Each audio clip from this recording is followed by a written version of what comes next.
Bienvenue à tous.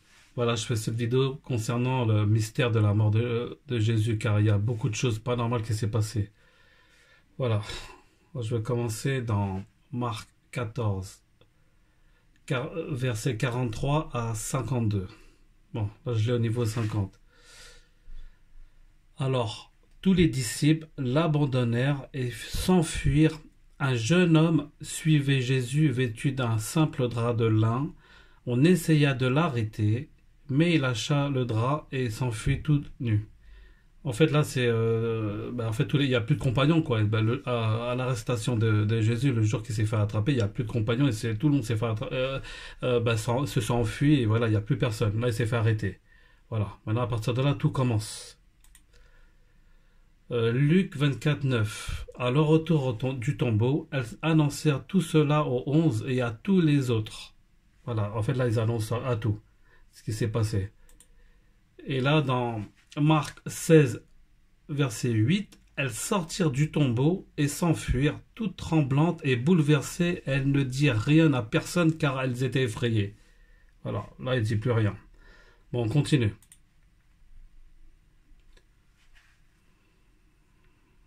Là on est dans Jean 20, versets 11 à 12. Cependant, Marie se tenait près du tombeau. Dehors, elle pleurait. Tout en pleurant, elle se baissa pour regarder dans le tombeau. Elle voit deux anges vêtus de blanc assis à l'endroit où avait reposé le corps de Jésus. L'un à la place de la tête et l'autre à la place des pieds. Là, on voit, c'est une seule femme a vu deux anges, c'est Marie de Magdala. Voilà. Ok, continue. Là, c'est dans Matthieu 28, 1 à 2. Après le sabbat, dimanche, au lever du jour, Marie de Magdala et l'autre Marie vinrent voir le tombeau.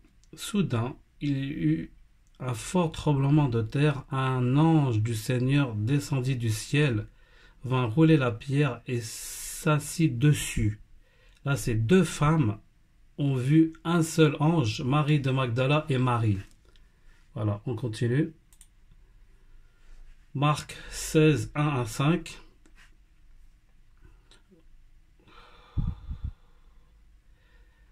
Quand le jour du sabbat fut passé, Marie de Magdala, Marie mère de Jacques et Salomé achetèrent des huiles parfumées pour aller embaumer le corps de Jésus. Le dimanche de grand matin, au lever du soleil, elles se rendent au tombeau et se disaient l'une à l'autre, qui roulera pour nous la pierre à l'entrée du tombeau? Mais quand elles levèrent les yeux, elles voient qu'on a déjà roulé la pierre, qui était très grande. Elles entrèrent alors dans le tombeau. Elles virent là un jeune homme assis à droite qui portait des vêtements qui portait un vêtement blanc, et elles furent effrayées. Là, c'est trois femmes qui ont vu un seul homme blanc. Bon, blanc qui veut dire ange, quoi. On continue encore, la suite, c'est dans Luc 23, verset 3 jusqu'à 10. Ok.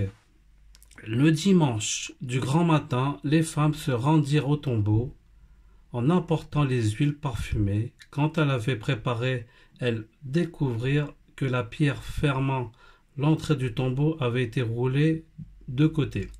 Elles entrèrent, mais ne trouvèrent pas le corps du Seigneur Jésus.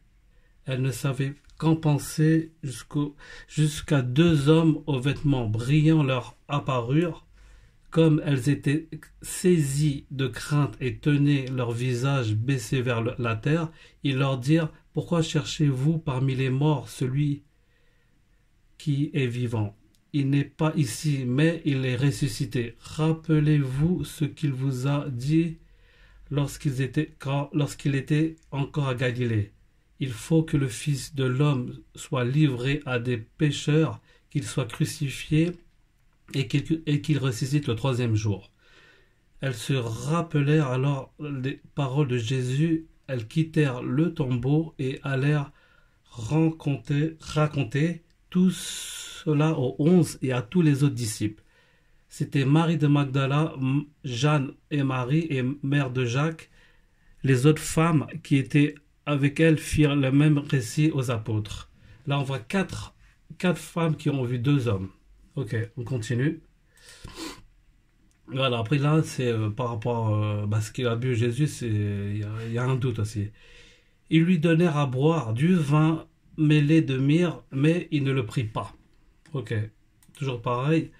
Ils lui donnèrent à boire du vinaigre mêlé de fiel, mais quand il lui goûtait, il ne voulait pas boire. On continue. Voilà, là c'est concernant la mort de Judas. Judas jeta l'argent dans le temple et partit, puis alla se pendre. Et là, un autre cas concernant Judas. Avec l'argent qu'on lui paya pour ce crime, il s'est acheté un champ, il tomba la tête la première, son corps éclata par le milieu en toutes ses entrailles, et entrailles se répandirent. Voilà, là c'est deux cas différents de mort. Au suivant, là c'est Matthieu 27, 38 à 44. Ok, là c'est concernant les brigands. Les passants l'insultaient en hochant la tête. Ils disaient: toi qui détruis le temple et le rebâtis en 3 jours, sauve-toi toi-même si tu es le Fils de Dieu, et descends de la croix. De même, les grands prêtres, les spécialistes des Écritures et les anciens se moquaient de lui et disaient: il en a sauvé d'autres, mais il est incapable de se sauver lui-même. Il est le roi d'Israël, qui descend maintenant de la croix, et nous croirons en lui. Il a mis sa confiance en Dieu et a déclaré: je suis le Fils de Dieu. Eh bien, si Dieu l'aime, qu'il le sauve maintenant. Qu'il le sauve maintenant plutôt. Et le brigand qui avait été crucifié avec lui l'insultait de la même manière. Voilà, là c'est quand les brigands continuent au niveau des malfaiteurs. Bon, l'un des malfaiteurs suspendu en croix l'insultait en disant: n'es-tu pas le Christ? Sauve-toi toi-même et nous avec toi. Mais l'autre lui fit des reproches et lui dit: ne crains-tu pas Dieu, toi qui subis la même punition? Pour nous, cette punition est juste, car nous recevons ce que nous avons mérité par nos actes, mais lui n'a rien fait de mal. Puis il ajouta: Jésus, souviens-toi de moi quand tu viendras pour être roi. Jésus lui répondit: je le déclare, c'est la vérité. Aujourd'hui, tu seras avec moi dans le paradis. Ça veut dire, ouais, là, dans l'autre verset que j'avais lu avant, là, les deux brigands parlent de mal, et là, il y en a un comme si qui est bon par rapport à l'autre. Faut comprendre tout ça. Hein. Non. On continue. Maintenant, il y a un passage qui dit, dans Jean 8, verset 29, celui qui m'a envoyé est avec moi et ne m'a pas laissé seul, parce que je fais toujours ce qui lui plaît.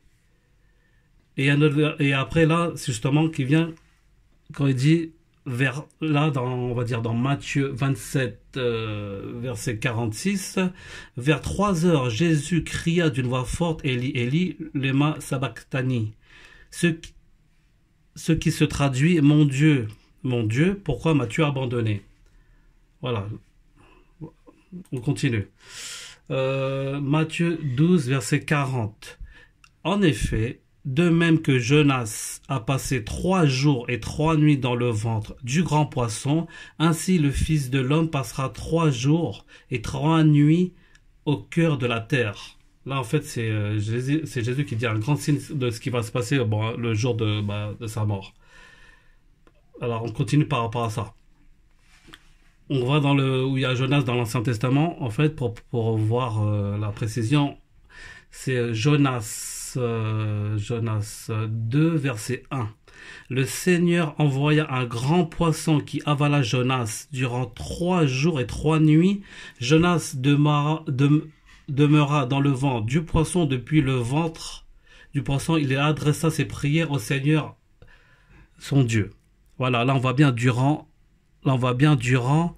3 jours et 3 nuits. C'est vraiment un calcul précis. On continue. Voilà, c'est dans Jean 19, verset 31. C'était vendredi et les chefs juifs ne voulaient pas que le corps reste sur les croix durant le sabbat, d'autant plus que ce sabbat-là était spécialement important. Ils demandèrent donc à Pilate de faire briser les jambes des crucifiés et de faire enlever les corps. Voilà, là c'était vendredi. Et là, tôt le dimanche matin, alors qu'il faisait encore nuit, Marie de Magdala se rend au tombeau. Elle voit que la pierre a été retirée de l'entrée du tombeau. Ok, là c'est ça, et j'ai un commentaire concernant ça, 19. Voilà, le calcul il est là, devant vous. Le calcul il est, on va dire, déjà on descend la feuille. Voilà. Le calcul là, c'est vendredi soir au tombeau, samedi matin et soir, dimanche tombeau vide, donc ça fait résultat 1 jour et 2 nuits. Que ça ne correspond même pas au calcul de ce qu'il disait. Bon, on continue la suite. On continue. Voilà, on va aller dans Matthieu 27, Matthieu 27, verset 37. Voilà, là c'est les écriteaux en fait, ce qui est écrit. C'est marqué, en fait, chez Matthieu, il est écrit, voilà, au-dessus de sa tête, il plaça une inscription qui indiquait la raison de sa condamnation. C'était écrit, celui-ci est Jésus, le roi des Juifs. Ça, c'est le premier écriteau, du côté de chez Matthieu. Du côté de chez Marc, 15, verset 26, sur l'écriteau qui indiquait la raison de sa condamnation, on avait écrit ces mots, le roi des Juifs. Ok, on continue. Chez Luc 23, verset 38, non, plutôt 18, 19. Pilate écrivit un écriteau qu'il fit mettre sur la croix, et on lisait Jésus de Nazareth, le roi des Juifs. On continue la suite. Jean 19, verset 19. Pilate écrivit un écriteau qu'il fit mettre sur la croix. On y lisait Jésus de Nazareth, le roi des Juifs. Franchement, tout est différent là. On voit vraiment... l'écriteau n'est pas fixe. Hein. Maintenant, voilà. Voilà, voilà ma conclusion. Voilà, tout est, il y a contradiction, tout est différent. Regardez, à vous de voir, jugez par vous-même. Tout est étrange quand même. Hein. C'est à vous de voir. Regardez vous-même. Moi, je vous dis honnêtement, en tant qu'ex-chrétien, je suis pas là pour dénigrer. Voilà, j'étais chrétien avant, j'ai analysé, j'ai vu, j'ai fait des recherches et autres. Voilà, comme je dis, quand je dis ouvrez votre cœur, essayez de voir la vérité parce que tout est là et il faut lire les écrits, il faut méditer, à comprendre pourquoi il y a plusieurs chrétiens, il y a comme d'autres religions quoi, mais il y a plusieurs chrétiens, il y a témoins de Jéhovah, catholiques et autres, et chacun voit des versions différentes, car j'ai fréquenté tout ça, hein. Je vous le dis honnêtement, j'ai fréquenté tout ça, et il y a des chrétiens qui voient des choses différentes d'autres chrétiens. Maintenant, moi j'ai analysé par moi-même, et voilà, moi je dis que par rapport à ce que j'ai fait, la crucifixion, tout est étrange, hein. Et je reviendrai par la suite parce que j'ai des choses à dire par rapport à tout ce que j'ai fait. Voilà, merci à vous et à plus tard.